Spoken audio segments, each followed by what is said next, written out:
Сәлеметсіңдер ме балалар? Біз бүгін сөздерді дұрыс буынға бөлуді үйренеміз. Балалар, суретке қарайықшы, кімді көріп тұрмыз?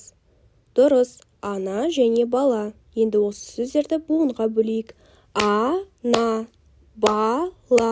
Сөздерді дұрыс буынға бөлу үшін алдымен сөздегі дауысты дыбыстарға мән беру қажет. Егер сөзде екі дауысты дыбыс болса, онда ол сөз екі буынға бөлінеді. Балалар, енді тақтадағы сөздерді буынға бөлейік. Бірінші сөз бізде көбелек. Қанша дауысты дыбыс бар? Дұрыс, 3 дауысты дыбыс бар. Демек, көбелек сөзі бізде 3 буынға бөлінеді. Келесі сөз сағат. Қанша дауысты дыбыс бар? Дұрыс, 2 дауысты дыбыс бар. Демек, сағат сөзі бізде 2 буынға бөлінеді. Келесі сөз су.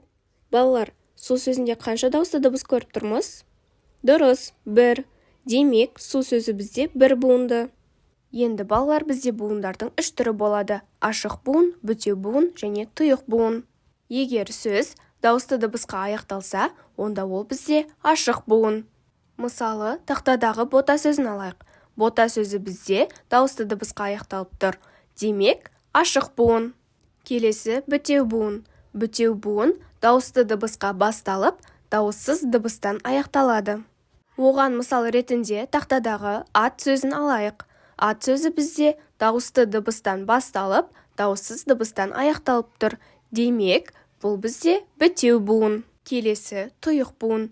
Тұйық буын дауыссыз дыбыстан басталып, дауыссыз дыбыстан аяқталады.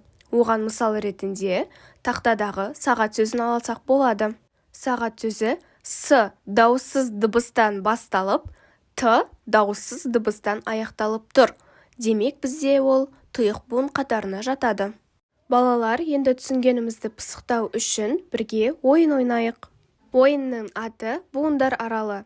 Бірінші арал ашық буын, екінші арал бүтеу буын, үшінші арал тұйық буын. Ойынның шарты: мен сендерге сөз айтамын, сол сөзді буынға бөліп, аралдарға дұрыс орналастырамыз. Бірінші сөз асқабақ. Балалар, асқабақ сөзін қайсы аралға орналастырамыз? Дұрыс, бүтеу буын аралына орналастырамыз. Екінші сөз шана. Балалар, шана сөзін қайсы аралға орналастырамыз? Дұрыс, ашық буын аралына орналастырамыз.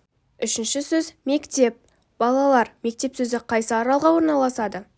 Дұрыс, тұйық буын аралына. Жарайсыңдар балалар, бүгінгі сабақты өте жақсы түсініпсіңдер. Келесі кездескенше сау болыңдар.